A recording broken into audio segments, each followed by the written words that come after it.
Grandmas കിച്ചണിലേക്ക് സ്വാഗതം. ഇന്ന് നമുക്ക് മത്തി മുളകിട്ട് വറ്റിക്കാം. ഇതിന് വേണ്ടിയിട്ട് ഇടത്തരം വലിപ്പത്തിലുള്ള ഒരു 10 മത്തി ഞാൻ ഇവിടെ എടുത്തിട്ടുണ്ട്. കഴുകി വൃത്തിയാക്കി നല്ല ക്ലീൻ ആക്കി വച്ചെടുക്കുന്നതാണ്. എന്നാൽ ശരി, നമുക്ക് ഇതിന്റെ മറ്റ് കാര്യങ്ങളിലേക്ക് നോക്കാം. ആദ്യം നമുക്ക് കുടംപുളീനെ ഒന്ന് തിളപ്പിച്ചെടുക്കാം. കുറച്ച് വെള്ളം ചട്ടിയിലൊഴിച്ച് നന്നായിട്ട് തിളപ്പിക്കാൻ വെക്കാം. ഇതിലേക്ക് ആവശ്യത്തിനുള്ള കുടംപുളി ഇട്ട് കൊടുക്കുക. ഇത് കഴുകി ഒക്കെ വെച്ചേക്കണ കുടംപുളിയാണ്, ഇത് ഇട്ട് കൊടുക്കുകയാണ്. 3 കഷ്ണം പുളിയാണ് ഞാനിവിടെ എടുത്തേക്കുന്നത്. ഇവിടെ പുളി അധികം ആവശ്യമില്ല, അതുകൊണ്ടാണ് 3 കഷ്ണം ഞാൻ എടുത്തിട്ടുള്ളൂ. പുളി, ഉപ്പ്, എരിവ് ഇതൊക്കെ നിങ്ങളുടെ ഇഷ്ടം അനുസരിച്ച് ഇടാവുന്നതാണ്. ഇനി കുറച്ച് ഉപ്പാണ് ഇട്ട് കൊടുക്കുന്നത്. ഉപ്പ് കല്ലുപ്പാണ് ഞാനിവിടെ എടുത്തിരിക്കുന്നത്. പുളി തിളയ്ക്കാൻ വെക്കുമ്പോൾ അതിൻ്റെ കൂടെ കുറച്ച് ഉപ്പും കൂടെ ഇട്ട് കൊടുത്താലാണ് പുളി നന്നായിട്ട് ഇളകി വരുള്ളൂ. അപ്പോൾ കുറച്ച് ഉപ്പ് ഞാൻ ഇതിലിട്ട് കൊടുക്കുകയാണ്. കറിക്ക് ആവശ്യത്തിനുള്ള ഉപ്പ് ഇട്ട് കൊടുക്കാം.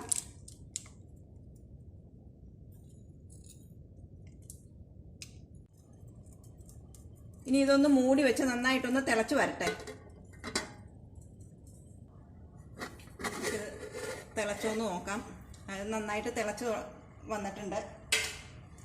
ഇനി ഇതിലേക്ക് നമുക്ക് കുറച്ച് ഇഞ്ചി ഇത്തിരി കൂടുതൽ ഞാൻ എടുത്തിട്ടുണ്ട്. പിന്നെ ഒരു 3-4 ചുള വെളുത്തുള്ളിയാണിത്, അതൊന്ന് മുറിച്ചിട്ടിട്ടുണ്ട്. പിന്നെ 2 പച്ചമുളക്, കുറച്ച് വേപ്പില, ഇത്രയും ഇട്ട് ഇതും കൂടെ ഒന്ന് നന്നായിട്ട് തിളച്ച് വരട്ടെ.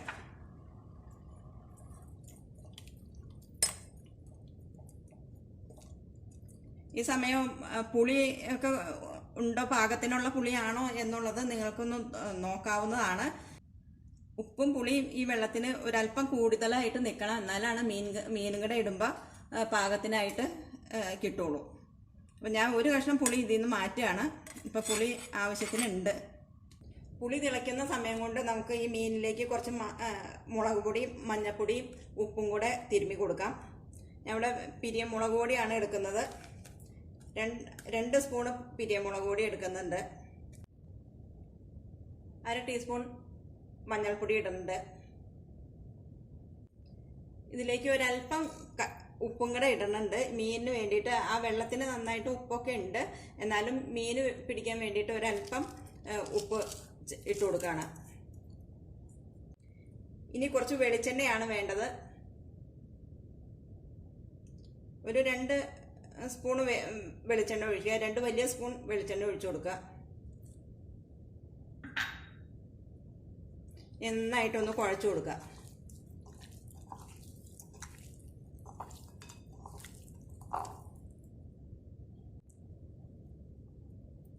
നന്നായിട്ട് മീനിൽ പുരണ്ട് വന്നിട്ടുണ്ട്. ഇതൊരു അല്പസമയം ഇരിക്കട്ടെ.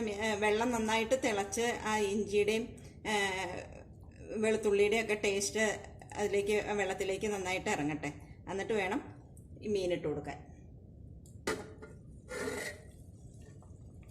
ഇതൊരു 10 മിനിറ്റോളം തിളച്ചിട്ടുണ്ട്. നല്ലതുപോലെ തിളച്ച് വന്നിട്ടുണ്ട്. ഇനി നമുക്ക് ഈ മീൻ ഇട്ട് കൊടുക്കാം. മീൻ ഓരോന്നായിട്ട് ഇട്ട് കൊടുക്കാം.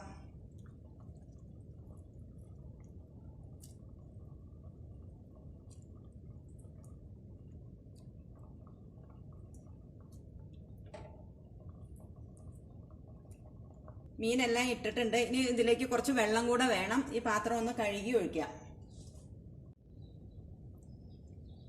ഈ വെള്ളം കൂടെ ഒഴിച്ചു കൊടുക്കുകയാണ്. മത്തി വറ്റി വരുമ്പോൾ അധികം വെള്ളമൊന്നും പാടില്ല, കുറുകിയിരിക്കണം ചാറ്. ഇതൊന്ന് നന്നായിട്ടൊന്ന്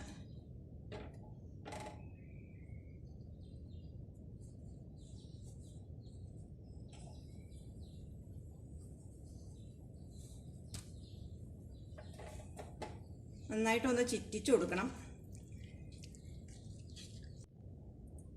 ഒരു 10 മിനിറ്റോളം നന്നായിട്ടൊന്ന് തിളച്ച് വരണം. അതുവരെ നന്നായിട്ട് മൂടി വെച്ചേക്കുക. മീൻ നന്നായിട്ട് തിളച്ചിട്ടുണ്ട്. മീൻ കറി നന്നായിട്ട് തിളച്ചിട്ടുണ്ട്. ഇതൊന്ന് തുറന്ന് നോക്കാം. അപ്പം നല്ലതുപോലെ തിളച്ച് വന്നിട്ടുണ്ട്. ഒരു 5 മിനിറ്റൊക്കെ ആയിട്ടുണ്ട്. ഇപ്പോൾ ഇതിൽ പുളിയൊക്കെ പാകത്തിനുണ്ടോ എന്നൊന്നും കൂടെ നോക്കുക. ഒരു കഷ്ണം പുളിയും കൂടെ ഞാൻ ഈ സമയത്ത് മാറ്റുകയാണ്. ഇവിടെ പുളി അധികം വേണ്ടാത്തത് കൊണ്ടാണ് ഞാൻ ഇങ്ങനെ ചെയ്യുന്നത്. നിങ്ങൾ ചെയ്യുമ്പോൾ നിങ്ങളുടെ ഇഷ്ടമനുസരിച്ച് പുളി ഇട്ടോളൂ.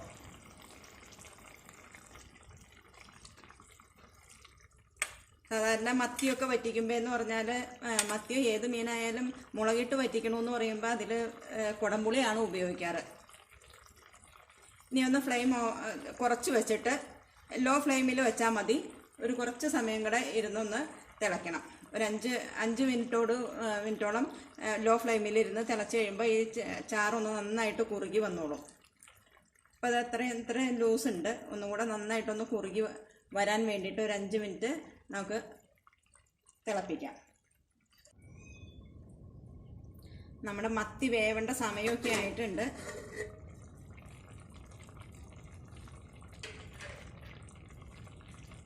ചാറൊക്കെ നല്ലതുപോലെ കുറുകി വന്നിട്ടുണ്ട്. ഇനി ഇത് ഓഫാക്കി വെച്ച് ഒന്ന് തണുത്ത് കഴിയുമ്പോൾ കുറച്ചുകൂടെ ചാറ് കുറുകി വരും. ഞാനിവിടെ മത്തി ഇതുപോലെ മുളകിട്ട് വറ്റിക്കുകയാണെങ്കിൽ മല്ലിപ്പൊടി, ഉലുവാപ്പൊടി, ഇതൊന്നും ഉള്ളി, സവാളയോ അങ്ങനെയൊന്നും ചേർക്കാറില്ല. ഇത്രയും ഇട്ടിട്ടാണ് ഞാനിവിടെ ചെയ്യുന്നത്.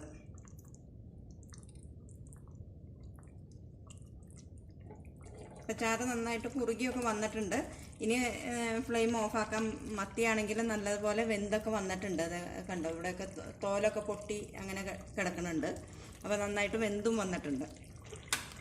നമ്മൾ ഫ്ലെയിം ഓഫാക്കിയിട്ടുണ്ട്. ഇനി ഇത് ഒരു കുറച്ച് പച്ച വെളിച്ചെണ്ണയും കൂടെ ഇതിലേക്ക് ഒഴിച്ചു കൊടുക്കാം.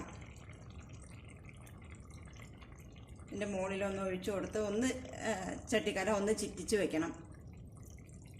ചട്ടിക്കലത്തിൽ വയ്ക്കുമ്പോൾ നമ്മൾ അടുപ്പത്തുനിന്ന് വാങ്ങി വെച്ചാലും കുറേ സമയത്തേക്ക് അതിൻ്റെ തിള അങ്ങനെ തന്നെ നിൽക്കും.